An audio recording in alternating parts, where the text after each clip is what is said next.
So we're going to start by going over the latest announcement from Commissioner Quarles' office. So in the state of Kentucky, we're very fortunate to have a Commissioner of Agriculture that not only understands this industry, but fully supports the hemp industry in the state of Kentucky and works very hard to ensure its survival and its success. In November, we announced that we were accepting hemp grower applications for 2021 and would accept those applications through March the 15th. He also announced that Kentucky is going to be operating under our pilot program into 2021. And again, he urged caution for all participants considering entering the program. Now, had he decided not to continue in a pilot program, what would have been the other option? Of course, that's the USDA interim final rule, which was released in October of 2019. But Congress did pass new legislation in October of 2020 that would allow states to continue to operate under their pilot programs through September of 2021. And that's exactly what Kentucky has decided to do. That interim final rule differs from Kentucky's program only in a few areas, but those are critically important areas to farmers. And the main difference is that lack of a post-harvest retest under the USDA rules. And Commissioner Quarles wanted to give that benefit to the farmer as long as we possibly could to allow for that post-harvest retest in our pilot program. Commissioner Quarles has submitted 2 sets of comments to the USDA to encourage the agency to implement changes to that rule. And the USDA has indicated that they have plans to release the final rule in early 2021. We don't know exactly what early means. I'm sure they have goals, and hopefully they will meet those goals for that early 2021 rollout. But the important thing to remember is that Kentucky will never operate under the interim final rule. We'll operate under our pilot program until that final rule is released and implemented. Now, no discussion of hemp laws and regulations will be complete without hitting on the key points in federal law and state law. Of course, it's federal law where you would find the definition of hemp, and that is cannabis and derivatives from that are not more than 0.3% total delta-9 THC on a dry weight basis. And I'm paraphrasing, of course. The full definition and the full law is found in lots of different places, and our website is one of those. Kentucky law backs that up by accepting and adopting any definition that the federal law has. And Kentucky also requires that a hemp license be possessed by anyone who's going to cultivate, handle, process, or market. And remember, the word handle just means to be in possession of these types of hemp, whether it be hemp live plants, viable seeds, leaf material, or floral material. A license is required in the state of Kentucky. Now, in accordance with those laws, the Kentucky Hemp Licensing Program, we issued 2 types of licenses: the hemp grower license and the hemp processor handler license. Now, the grower license is one that would be necessary for anyone intending to grow hemp in the state of Kentucky. That license can also be used by the grower to dry, chop, grind their own hemp and market their own crop. But if they're considering providing those types of services to other individuals, that would require the processor handler license. The processor handler license is typically those companies that are buying the harvested material and turning that into finished goods. So extraction of cannabinoids, that would be a floral material processor, fiber processing, grain processing, and then your handlers would include folks like brokers, analytical labs, and seed cleaners. Processor license does not enable the license holder to have live plants. That would require a grower's license. And we do have lots of entities in the state of Kentucky that hold both types of licenses. Now let's take a quick historical look at the program. The first thing that people notice are the planted acres. That seems to be the highlight of this table. Remember, this table is always found on our website, so we're not gonna belabor it here today, but feel free to visit our website and take a closer look at the numbers in this table. But you see that the planted acres had a very steady increase up through 2018. And from 2018 to 2019, there was a huge increase in planted acres. What happened in 2018 that might have caused that? Well, when the Farm Bill was signed into law, removing hemp from the controlled substance list. It got a lot of media attention, and the excitement just was off the charts.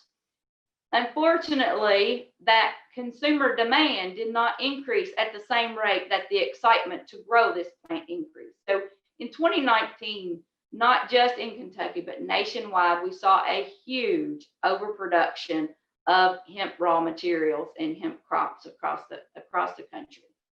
So I'm not the economic expert here today, so I won't talk a lot about the market depression, but we have seen 2 straight years of severe price decline, both on the harvested material side as well as the finished product side, where the cannabinoids and concentrates that are moving into those repackers and those finished product makers.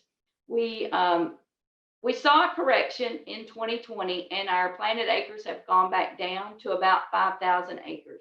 Now, exactly what the true demand is, we don't know yet. This is an industry that is still in its infancy. I want to take this moment just to urge caution for all those that are considering entering this industry for the first time. There are no guarantees. This is a new industry with new companies and new production techniques. That price model is not well developed, and many companies have failed to pay, even when there were contracts in place. Last year, we saw that a third of the growers entered into the market, planted hemp, didn't even have a contract in place. 2/3 did. Unfortunately, those 2/3 that had a contract, only about a third of those contracts were fulfilled. So please be careful when entering this industry. On top of all of those uncertainties, we also are coming to find that the high cannabinoid genetics will almost always exceed that legal limit if allowed to fully mature. So there is that risk of harvesting on time while these genetics and that plant can still be defined as hemp before that THC exceeds that legal limit.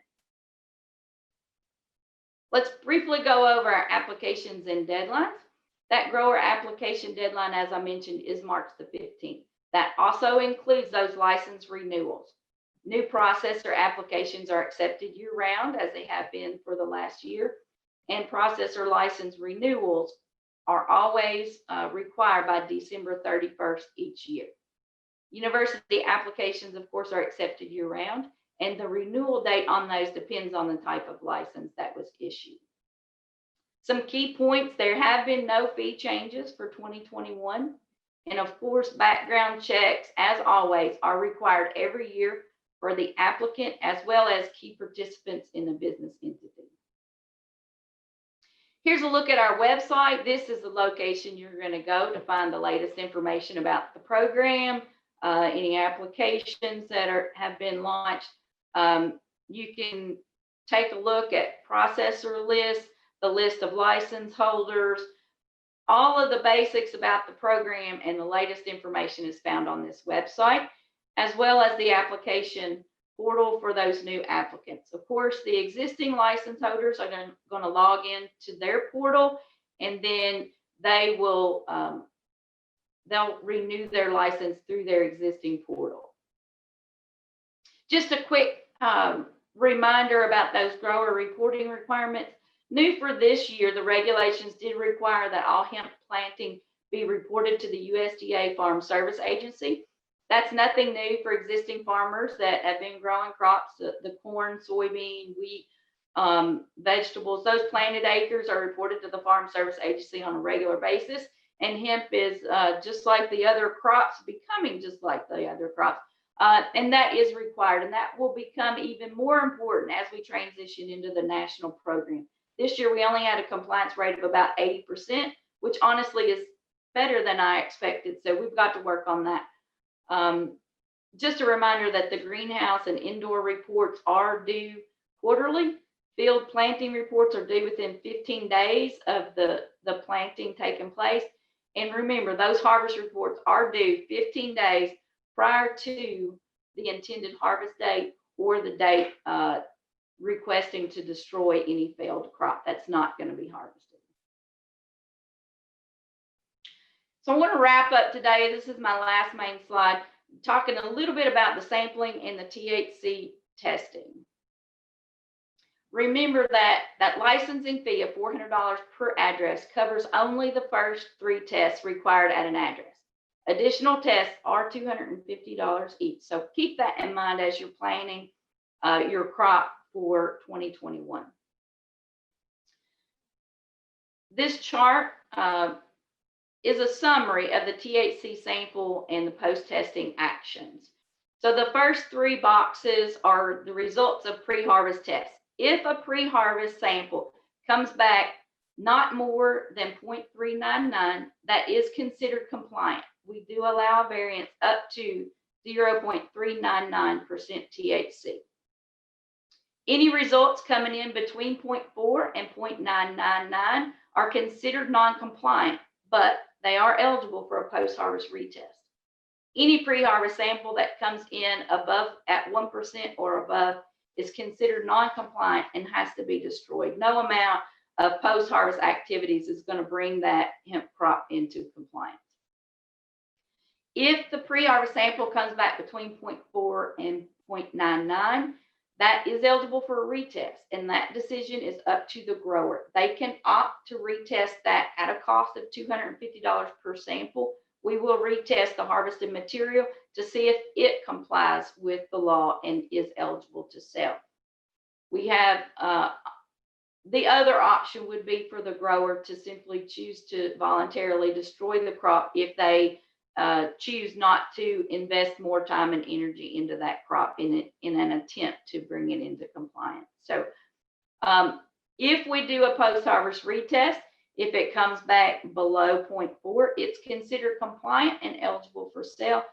Any post-harvest test that comes back at 0.4 or higher is non-compliant and has proven so twice and is ordered destroyed.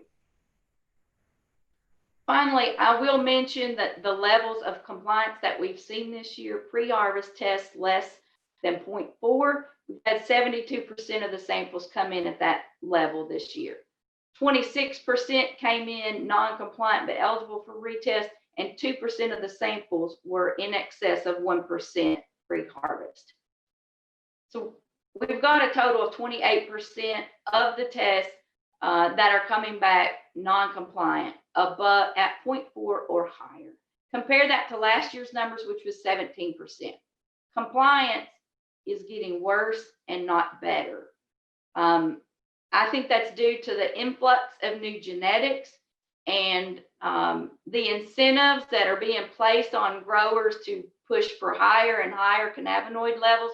With higher cannabinoid levels, higher CBD comes higher THC. So we've got genetics that are exceeding those legal limits on a regular basis, much more often than growers can withstand. So I am hopeful for that day when we have better genetics that will be compliant and will remain throughout their life cycle. That's it for me today. Here's how to get in touch with me. You can reach me or any member of the hemp team at KDA by emailing us at hemp@ky.gov.